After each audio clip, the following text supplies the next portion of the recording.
Granite quarry முறைகேடு தொடர்பான அறிக்கையை விசாரணை அதிகாரி சகாயம் இன்று உயர்நீதிமன்றத்தில் தாக்கல் செய்வார் என்று எதிர்பார்க்கப்பட்ட நிலையில் அறிக்கையை தாக்கல் செய்ய கால அவகாசம் கோரியிருந்தார் சகாயம். அவருக்கு நவம்பர் 23ஆம் தேதி வரை அவகாசம் அளித்து உயர்நீதிமன்றம் உத்தரவிட்டுள்ளது.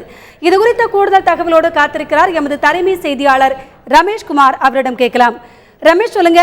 அதாவது இன்னைக்கு விசாரணை அறிக்கையை திரு சகாயம் அவர்கள் தாக்கல் செய்வார் என்று எதிர்பார்க்கப்பட்ட நிலையில இன்னைக்கு உயர்நீதிமன்றம் அவருக்கு 23ஆம் தேதி வரை கால அவகாசம் வழங்கியிருக்கு. இது குறித்த தகவல்களை சொல்லுங்க. அதாவது மதுரை கிரானைட் குவாரி மோசடி தொடர்பான அந்த வழக்குல ஐஏஎஸ் அதிகாரி சகாயம் தனது அறிக்கையை தாக்கல் செய்வதற்கு ஏற்கனவே சென்னை உயர்நீதிமன்றம் 3 முறை கால அவகாசம் வழங்கியிருந்தது. இந்த நிலையில் இன்று எப்படியும் அந்த அறிக்கை தாக்கல் செய்வார் என்று தெரிவிக்கப்பட்டிருந்தது. ஏற்கனவே அது தொடர்பாக விசாரணை முடிந்துவிட்டது. எனவே நாங்கள் 15ஆம் தேதி அறிக்கை சமர்ப்பிப்போம் என்று அவரது தரப்பிலே மதுரையிலும் தெரிவிக்கப்பட்டிருந்தது.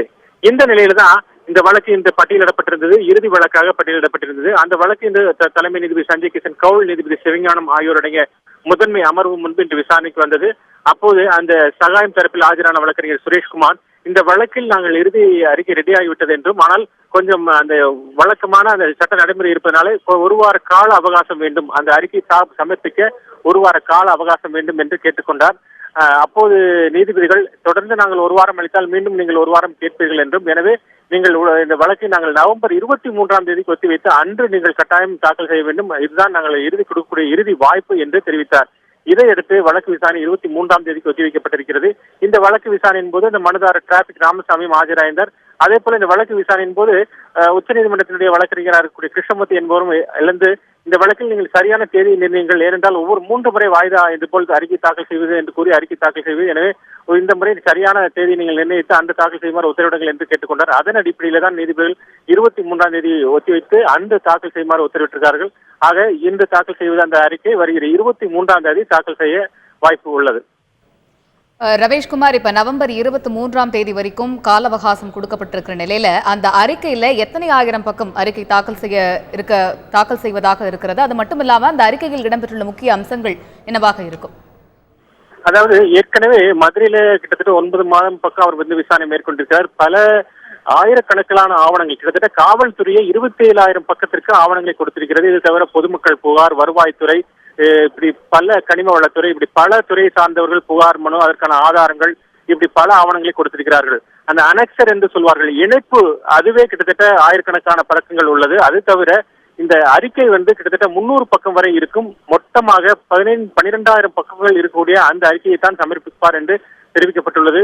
ஏனென்றால் அந்த கடைசியாக அத்தனை அறிக்கை இருந்தாலும் கூட தன்னுடைய பரிந்துரைகளை இறுதியாக அவர் தெரிவிப்பார். அந்த பக்கங்கள் ஒரு 50 பக்கம் 100 பக்கங்கள் கூட இருக்க வாய்ப்பு இருக்கிறது. அதாவது என்னென்ன நாங்கள் இந்த குறைகளெல்லாம் நாங்கள் கண்டுபிடித்திருக்கிறோம், இந்த முறைகேடுகள் தெரிய வந்திருக்கிறது, எனவே இந்த முறைகேடுகள் தொடர்பாக இந்த நடவடிக்கை எடுத்தால் அரசு இந்த நடவடிக்கை எடுக்கலாம், இந்த நடவடிக்கலாம் அப்படி என்று பல பரிந்துரைகளை அவர் கொடுத்திருப்பதாக கூறப்படுகிறது. ஆக கிட்டத்தட்ட 10,000க்கு மேற்பட்ட பக்கங்கள் இந்த அறிக்கையில் இருக்கப்படுகிறது. எனவே இந்த உடனடியாக நேரடியாக இது தலைமை நீதிபதியும் சமர்ப்பிக்க முடியாது. வழக்கு விசாரணையின் போது நேரடியாக இந்த அறிக்கை நாங்கள் கொடுத்து விட்டோம் என்று சமர்ப்பிக்க முடியாது.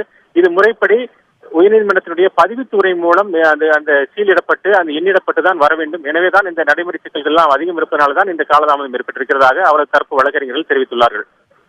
ரமேஷ், இப்போ சகாயம் தன்னுடைய விசாரணையை 21 கட்டங்களாக நடத்தி முடித்து இருக்கிறார். அந்த காலகட்டத்தில் அவர் தன்னுடைய விசாரணை அறிக்கையை தாக்கல் செய்வதற்கு 4 முறை கால அவகாசம் கோரியிருந்தார். இப்போ இந்த நிலையில 23ஆம் தேதி வரை கால அவகாசம் உயர்நீதிமன்றம் அளித்திருக்கு. இந்த நிலையில இந்த கால அவகாசத்தை மேலும் சகாயம் அவர்கள் நீட்டித்து கேட்க வாய்ப்பு இருக்கா? இல்ல, இந்த கால அவகாசம் நீட்டிப்பதற்கான வாய்ப்புகள் இல்லை. ஏற்கனவே பலமுறை அவங்களுக்கு வாய்ப்பு கொடுக்கப்பட்டதுனால இந்த மேலும் நீட்டிப்பதற்கான வாய்ப்பு கிடையாது. ஏனென்றால் முழுமையாக அவர் ஏற்கனவே தெரிவித்திருக்கிறார், நாங்கள் அனைத்து முடித்து இறுதி கட்டத்தை நெருங்கிவிட்டோம் என்று தெரிவித்திருக்கிறார். ஒரே அவருக்கு தாமதமாகக்கூடிய வாய்ப்பு என்று பார்க்கும்போது அந்த நரபலி சோதனை நடத்தப்பட்டதோட ஆய்வு அறிக்கை அதுதான் தாமதமாகும். ஏன்னா தடய அறிவியல் துறை தொடர்பானது. எனவே அது போய் அந்த பெங்களூரில் உள்ள அந்த தடய அறிவியல் துறைக்கெல்லாம் போய் ஆய்வு செய்து அந்த அறிக்கையின் கிடைப்பதற்கு தான் காலதாமதம் ஏற்படும். எனவேதான் அந்த பகுதியை தவிர மற்ற பகுதிகள் எல்லாம் தயாராகிவிட்டது. ஏற்கனவே அவரது வழக்கறிஞர் தரப்பிலும் பேசும்போது மற்ற அறிக்கையெல்லாம் நாங்கள் தயார் செய்து விட்டோம், இதற்காக தான் காத்திருக்கிறோம் என்று தெரிவித்தார்கள். அப்படி பார்க்கும்போது அவர்கள் மேற்கொண்டு எந்த கால அவகாசத்தையும் கேட்க மாட்டார்கள். அந்த நவம்பர் 23ஆம் தேதிக்குள்ள, ஏன் இன்னும் சொல்ல போனால் அதற்கு முன்பாக கூட அவர்கள் தாக்கல் செய்வதற்கான வாய்ப்பு இருக்கிறது. ஏனென்றால் நாங்கள் அந்த உயர்நீதிமன்றம் இன்று நிர்ணயித்திருக்கிறது நவம்பர் 23 என்று. ஆனால் இவர்கள் தரப்பிலேயே, சகாயம் தரப்பிலேயே ஒரு நாள் முன்பு நீதிமன்றத்தில் ஆஜராகி அறிக்கை தயாராகிவிட்டது, நாளை நாங்கள் சமர்ப்பிக்க தயாராக இருக்கிறோம் என்று தெரிவித்தால் நீதிமன்றம் ஏற்றுக்கொள்ளத்தான் செய்யும். ஆக அந்த 23ஆம் தேதி இறுதிக்கெடுதான் தவிர அதற்கு முன்பே சகாயம் அந்த அறிக்கையை தாக்கல் செய்வதற்கு எந்த தடையும் இல்லை.